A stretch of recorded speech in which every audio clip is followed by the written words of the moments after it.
La siguiente transmisión es apta para toda la familia. Contiene closed caption y es financiada con recursos del Fondo Único de TIC.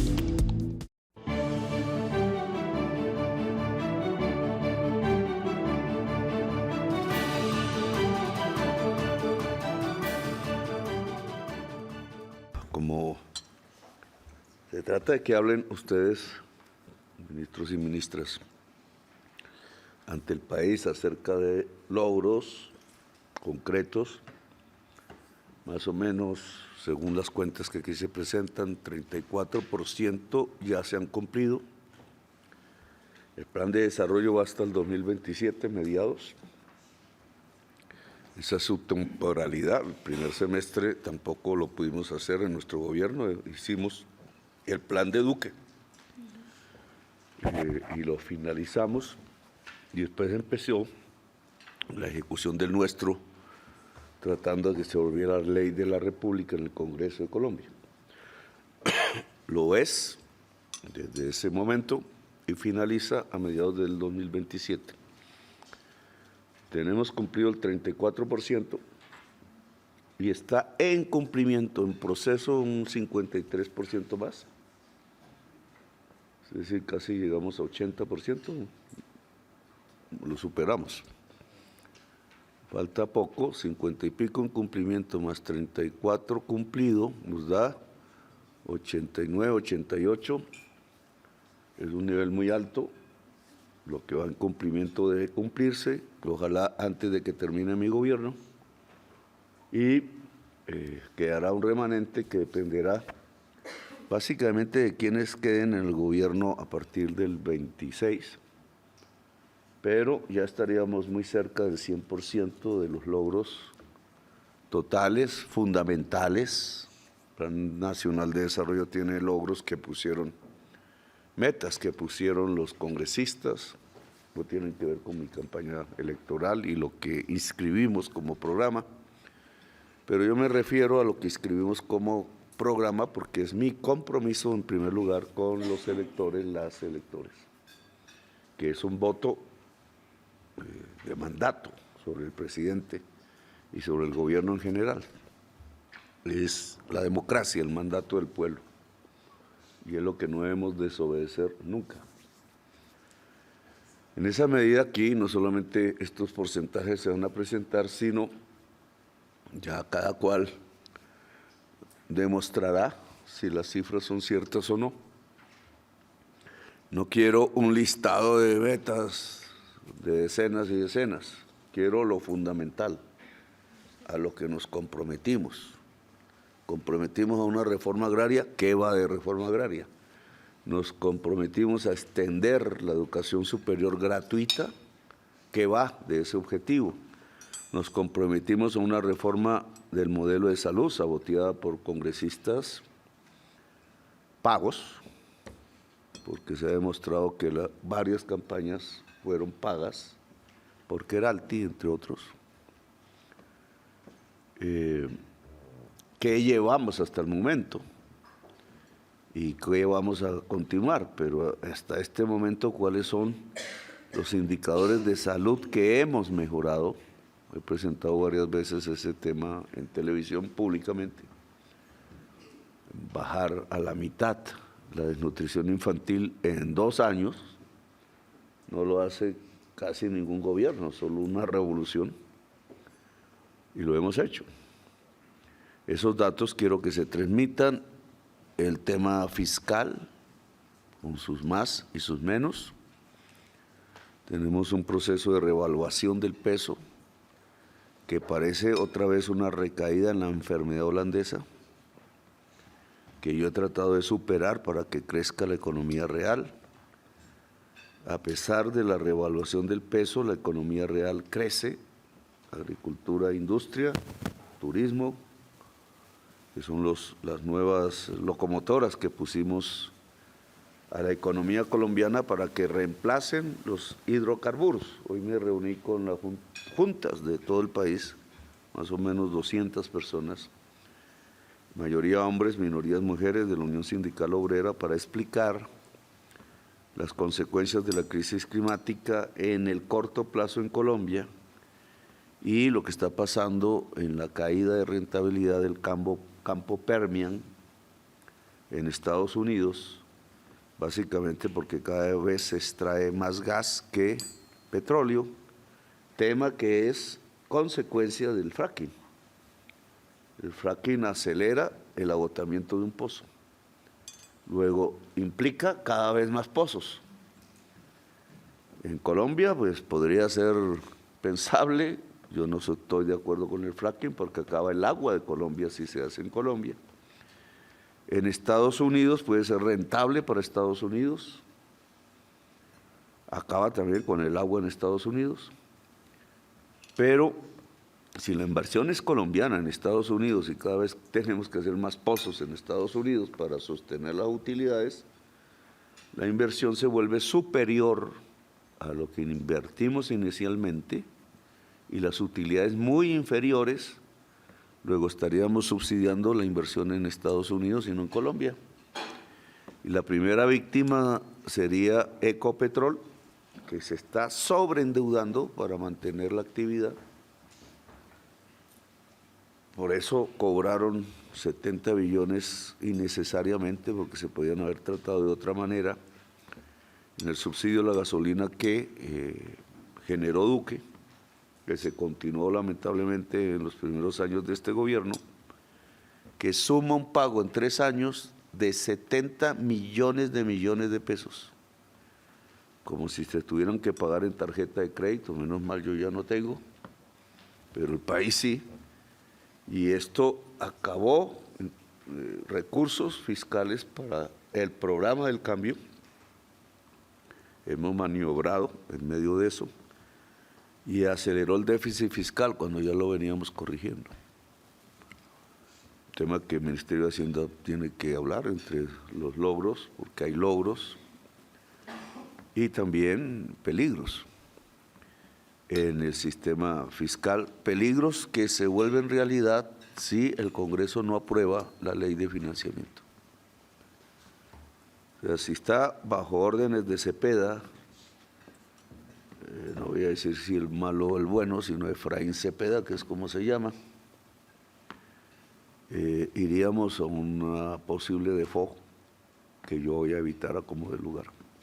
Si el Congreso es responsable, dado que solo le ponemos impuestos a los más ricos, a nadie más, los mega ricos, pues solucionamos el problema y bajaría el costo de la deuda y equilibraríamos el daño que nos dejó pagar en 3 años 70 billones de pesos, que aparecen como gasto en los presupuestos, pero no aparecen como ingresos. Es gasto puro del gobierno, pagando una deuda que no dejamos nosotros. Y si no hay nuevos ingresos, pues eso sigue, ese hueco sigue, incrementado por la tasa de interés, y Colombia no superaría el déficit fiscal que hoy tenemos, y hay que superarlo, porque unas finanzas correctas nos permiten un crecimiento de la producción que el Banco de la República tampoco ha querido, pero que lo estamos logrando a pesar del Banco de la República. Ya usted hará las cifras, etcétera, han aparecido en el DANE. Tenemos temas al lado de la defensa de Colombia. El ascenso salarial que debe darse el año entrante tiene que ver con Hacienda. Nosotros hemos puesto eso como una prioridad. La mejor defensa de Colombia es que sus hombres y mujeres que la defienden sean bien pagas, no sean esclavos, como antaño. Eso garantiza mejores niveles de seguridad, amén de armas y cosas de esas, que también hay que hablar, porque yo todavía no he firmado el COMPES de armas fuera de los aviones, y es algo que quise que se adhiriera, porque este gobierno va a dejar modernización de la fuerza pública con armas pertinentes al conflicto que tenemos, y comenzamos por cuidar heridos, porque aumentan en la medida que aumenta la ofensiva sobre los grupos armados que no son guerrilleros, sino narcotraficantes, tema que hay que hablar a profundidad. El lo primero que hay que hacer en armas no es armas, es dotar el hospital militar completamente para que esté a una altura mundial. Yo he pedido incluso que ejerza funciones fuera de Colombia, de acuerdo a sus sabidurías. Tenemos el tema de la transición energética, otro de los ejes. ¿Cómo vamos en eso? Problemas que tenemos, logros que tenemos. Se reconoce ya a Colombia como un país pionero y vanguardia en transición energética. Ya no es carreta, se está registrando en cifras que hay que dar.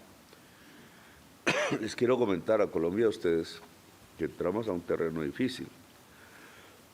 La COP30, que creo que es la última que se debe hacer, creo que el mecanismo COP ha fracasado, Irene tiene que dar ese mensaje.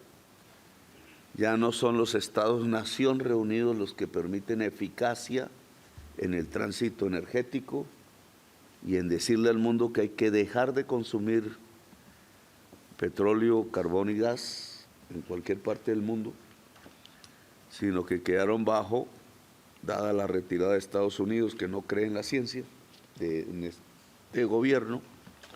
Con Biden teníamos varios acuerdos al respecto positivos, pues el lobby petrolero se tomó la COP y no permitió que en la declaración final apareciera siquiera el nombre de hidrocarburos, con lo cual se comete una hipocresía científica de mayor. Pues la ciencia dice que el 75% de la crisis climática y del calentamiento global que la propicia es producto de la emisión de gases de efecto invernadero que salen de los hidrocarburos. Eso se negó. Con toda la amistad que tengo con el presidente Lula, sabemos que en este tema no estábamos de acuerdo ni con muchos de los dirigentes del progresismo latinoamericano, mucho menos de la derecha, que esto no lo cree, niega la ciencia como todo irracionalismo. Pues entramos en nuestra posición de acuerdo a nuestros principios y a la ciencia. La ciencia, y estoy hablando de miles de científicos que enviaron una carta a la COP30 pidiendo que quedara en la declaración un plan claro de disminución de hidrocarburos para salvar la vida en el planeta, fue desatendida por los países que estaban allí. Logramos un liderazgo sobre 40, pero se desbarató ante el lobby petrolero. Y por tanto fuimos el único país en objetar la declaración. Es una objeción, no es una adenda, debe quedar como objeción. Según las normas de las COP, si un solo país objeta, no es legítima la declaración. Entonces entramos a un escenario donde Colombia es vanguardia y está solitaria por ahora en la defensa de la vida en el mundo. Me enorgullece Colombia así, porque es la potencia mundial de la vida. Espero que siga siendo así y arrastre a la humanidad, que ya no a las naciones, hacia una lucha que tiene que ser rápida en contra del consumo y extracción de hidrocarburos. O si no, perecen nuestros hijos y nuestros nietos en cualquier parte del mundo. No lo digo yo, lo dice la ciencia. Y Colombia fue consecuente con ese mensaje de la ciencia. Hay que hablar de cultura. Todavía no me han dado el link de la obra que se presentó en Santa Marta. Nos gana la política tradicional de Santa Marta, acabamos de observarlo. El pueblo del Magdalena no nos acompañó. Era difícil porque era tiempo contrario, pero yo no puedo estar con organizaciones que se dicen de izquierda que buscan dividir la izquierda en este momento. Porque dividir la izquierda y el progresismo en este momento es entregarle a quienes nos llevaron a una crisis humanitaria, a un genocidio. Hoy salió la sentencia de segunda instancia contra Santiago Uribe Vélez. Hasta los que han escrito libros sobre este tema niegan cómo comenzó don Augusto. Y esto comenzó con un debate nuestro. Y en ese debate yo mostré por primera vez en el año 2007 a Colombia la foto famosa de Santiago Uribe Vélez junto a la mafia de los Ochoa Vázquez y sus primos en una convivir por allá en Titiribí, debió ser, que se llamó Los R's y que la justicia no ha investigado, porque el grupo de Los R's, que se llaman así por usar unas radios, donde estaba Santiago Uribe Vélez, en el sur de Antioquia, donde nació la familia Uribe Vélez y Ochoa Vázquez, juntos, me refiero a Santiago, desaparecieron personas en la región y hubo asesinatos. Entre esos los dos estudiantes que por guarecerse de la lluvia y por tener barba y guitarra al hombro, mechudos, los capturaron ahí en Mantequilla, Armenia Mantequilla, nunca más volvieron a aparecer. Decían que había un lago lleno de caimanes que se comía los cuerpos y no dejaba rastro. Usted conoce bien eso, Augusto, debería contarlo. Todo eso lo denuncié. La hermana de estos muchachos se pusieron a buscarlas y también fueron desaparecidas. Al parecer eran miembros de ASFADES precisamente por ese hecho. Y parece que fue el Gábula de Antioquia, cuyo jefe, el entonces coronel Santoyo, es el primer general extraditado de Colombia por narcotraficante. Y era el jefe de seguridad de Álvaro Uribe Vélez, el hermano de Santiago Uribe Vélez. También hablamos de Yarumales, son dos temas que expuse a la opinión pública. Ahora estamos en plena venganza, porque lo que yo vengo afirmando es que los políticos que se fueron a hablar con la extrema derecha republicana en la Florida y en Washington son de este grupo. Es de los políticos colombianos que se ligaron al crimen narcotraficante. Y Trump se ha creído todo este cuento, porque no recibe otra versión diferente. Y entonces le están creyendo precisamente a los Santiago Uribe Vélez, es decir, a los políticos aliados con el verdadero narcoterrorismo. Narco porque exportan cocaína a Estados Unidos, en primerísimo lugar, y terroristas porque mataron a decenas de miles de personas en Colombia y desaparecieron a otras decenas de miles de personas. Y aquí da miedo hablar de eso, pero yo hablé. Por eso en el 2007 mi familia tuvo que ser exiliada, porque nos grabaran todas las comunicaciones, porque ellos pues tienen otros talantes, decidieron irse, pero yo no, y ahora recibimos la venganza, pero solo por un presidente de Estados Unidos que no escucha todas las versiones. Y entonces se creyó la de los amigos del narcoterrorismo. Ahora está demostrado, está condenado a 28 años en segunda instancia. La Corte lo puede salvar en algún tiempo, si la Corte se parcializa. Espero que no, pero tampoco le deseo males, sino que se sepa la verdad de Colombia. No somos nosotros los amigos de narcoterroristas, somos sus denunciantes y sus perseguidores y víctimas, que nos han matado por miles. Sobre el tema de lo que acaba de sacar Caracol, sobre la que tengo muchas dudas, hemos decidido que se haga, ojalá, un examen forense, de informática forense a los chats, que la DIJÍN entrega a la Fiscalía de Antioquia, que no a la Fiscalía General, pero que sea la Fiscalía General, y sepamos la verdad, con un aval de informática forense de la Fiscalía, que es la entidad que puede hacer eso. De acuerdo a eso tomaré decisiones, no antes, porque es la verdad la que debo tratar de que la verdad sea la que guíe mis decisiones. Bueno, aquí hay otra serie de temas, TICS, en qué va la fibra óptica, en los ríos del Amazonas y de Llanos Orientales, es la mejor manera de conectar a la mayoría de las personas. El indicador básico es la cantidad de gente conectada a fibra óptica, no a celulares, que no es sino un engaño. ¿En qué va el mega data center de Magdalena? Hay que acelerar, no sé si la nueva gobernación ayudará, la actual no había ayudado. La educación, como lo dije yo, pública en Santa Marta, es de las peores de Colombia.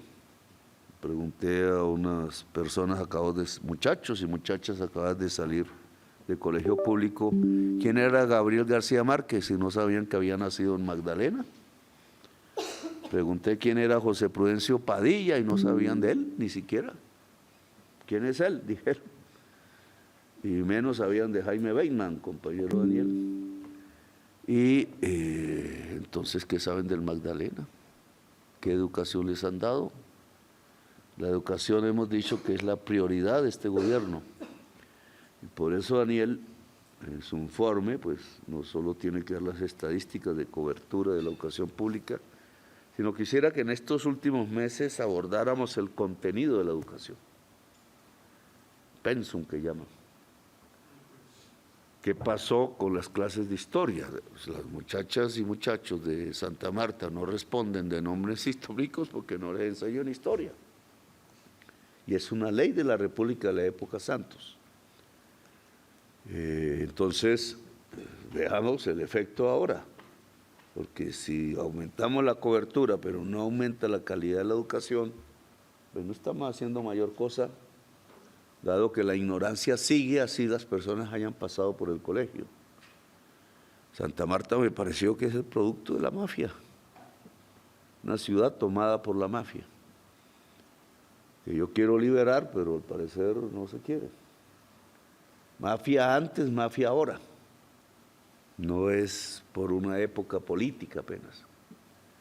La calidad educativa tiene que tomar temas como la historia, lo hemos dicho, como el deporte en los colegios, como la cultura en los colegios, como la educación sexual, que acabamos de verlo al comienzo de este programa. ¿Qué es el machismo? Si no es una contracultura que viene de hace milenios, no solo de los latinos del Mediterráneo, sino de todos nuestros ancestros, lo cual hace difícil al hombre superar su machismo y lo cual también hace difícil que la mujer sea libre por la mujer misma, porque vamos construyendo cadenas en nuestra mente, todos. Y romper esas cadenas, que es romper las nuevas esclavitudes, o se hace por la familia, pero estas familias también han sido educadas o maleducadas en sistemas no de calidad educativa. La caída de la calidad de la educación pública en Colombia es drástica y tiene ya décadas. Y usted tiene que transformar eso. Entonces la educación sexual es clave en el colegio y en la familia. En esto también tiene que ver la salud, porque hablamos de salud sexual. Y no estoy hablando de que si enseñamos homosexualismo, cosas de esas, eso no se enseña. Eso nace en la persona. No hay fuerza que lo pueda remediar. Cuando las señoras llevan a sus hijos o hijas a esos centros que llaman de reformar, que les echan fuete y torturan a los hijos, tanto en temas de drogas como de educación sexual, porque no es así a partir del castigo y la tortura del propio hijo o hija. De ahí solo salen tratando de escapar incluso de la realidad, agravan el problema. Esto es un tema de educación en los colegios, científica. A las cosas se les dice por su nombre, científico. No se quita, no se invisibiliza. La mujer no puede ser invisibilizada. Como me comprometí no a hablar de los nombres científicos, que me parece un contrasentido, porque nosotros también educamos desde aquí. Entonces, y no se desubica si se habla de la ciencia. Entonces, toca que en los colegios se hable de educación sexual para que la niña no se embarace a los 15 años. Para que no se embarace, no voy a pronunciar el nombre que dije, porque no pertenece a un apellido, sino a un estilo de hombre, vampiro, que nace también en la contracultura. Es decir, que chupa las energías de la muchacha, la deja embarazada y se va, porque no creen en cuidar los hijos, es decir, en que es también un generador de la vida y daña la vida de los demás, incluida la de su hijo, porque ¿qué hace una joven pobre con un hijo? Si no termina es en el sifón de la realidad social de Colombia, que lleva a la pobreza y al desastre. Entonces la educación es un camino de enriquecimiento preventivo en la medida en que permita construir hombres y mujeres libres. Si usted se deja atrapar del número de cobertura, que es nuestro programa, pero no desarrolla nuevas formas de educación, es decir, que el niño y la niña aprendan a pensar antes que aprender de memoria, pues tampoco estamos liberando a la sociedad colombiana. Y ese señalado, estuvimos ahí con la ministra de Cultura en el Galeón San José. Quisimos hacer esto público, pero aquí falló mi equipo de comunicaciones. Y trasladó lo que tenía que ser intervención a locución presidencial a Consejo de Ministros, y el Consejo no lo hicimos. Y aquí ya es tardío. Entonces se perdieron las primeras imágenes televisadas a la mayor parte de la población, de cómo la tecnología de la Armada, con inversión de este gobierno, logró llegar a la frontera de la búsqueda de elementos submarinos a alta profundidad, 612 metros, y logró sacar las primeras piezas del Galeón Galeón San José para investigación. Están en eso, requiere una investigación. Yo espero que saquen todas las demás. Tendremos también problemas porque hay piratas en el mundo que se quieren quedar con lo que ellos llaman tesoros, que para nosotros es patrimonio nacional, nuestra historia, porque lo que está en ese galeón, que al parecer sobrevive su maderamen, eso lo descubrimos solo hasta ahora, o sea, se puede sacar y poner en museo y mostrar cómo era el galeón, difícil, pero se puede. Quiero ese museo en Cartagena, será después de nosotros por los tiempos de investigación, pero nosotros tratamos esas monedas de oro y esos cañones de bronce y la plata que puede haber allí, etcétera, como patrimonio de Colombia, no como tesoro. Debe ser guardado en el Banco de la República y exhibido una parte para la educación de nuestros niños y niñas y extranjeros también, sobre el despojo que hicieron de la Nueva Granada por codicia, porque se dedicaron fue al oro y la plata y no a encontrar dos culturas. La obra de arte que hizo otra vez la ministra y Holman, ¿está por ahí Holman? Pues yo quería ese énfasis, arte, fue lo que vi en la gran inauguración del museo, el gran museo egipcio, una obra monumental transmitida a toda Europa y África y al mundo, pero yo no lo logré hacer con Santa Marta. Y entonces 0 iban 2. Entonces esto lo vieron los presidentes de europeos y latinoamericanos, excelente, todos tienen una buena versión de lo que vieron, arte, cómo se construyó la cumbia, y agregaron vallenato de las raíces ancestrales nuestras, esa es la obra, solo que pusiste unos turcos y son los árabes los que ayudan a la construcción de la cumbia y el vallenato también, y más porque los alemanes entran al final, pero salen de nuestros ancestros indígenas. Entonces esa educación de cómo sale nuestra música actual, la nuestra, que puede proyectarse a escala mundial, porque tiene, como decía Vasconcelos, él decía raza, yo digo sangre, la raza no existe, los himnos que tienen la palabra raza maleducan a su población, no hay razas, las razas las construye el ser humano, no la naturaleza. Pues estas sangres se han mezclado, son las sangres del mundo, por eso hombres y mujeres colombianos somos el pueblo que más combina pueblos del mundo en su sangre. Esa es nuestra gran riqueza como colombianos y colombianas. No lo alcanzan ni los demás países latinoamericanos, que se acercan, pero no lo alcanzan. Nuestra gran, y que eso tiene que quedar en la inteligencia artificial, en la capacidad computacional de Colombia, que debe ser de Colombia, porque si eso lo entregamos a Estados Unidos o a China o a Europa, estamos entregando nuestra gran riqueza a 0 pesos. Y eso es como volver a creer en espejitos de oro. De oro no, de espejitos. Nos daban espejitos a cambio del oro. Y dice bien la frase, y nos entregaron la Biblia y se quedaron con la tierra. Y ellos no creían en la Biblia porque mataron e hicieron un genocidio en América Latina. Bueno, yo dejo aquí porque me extiendo.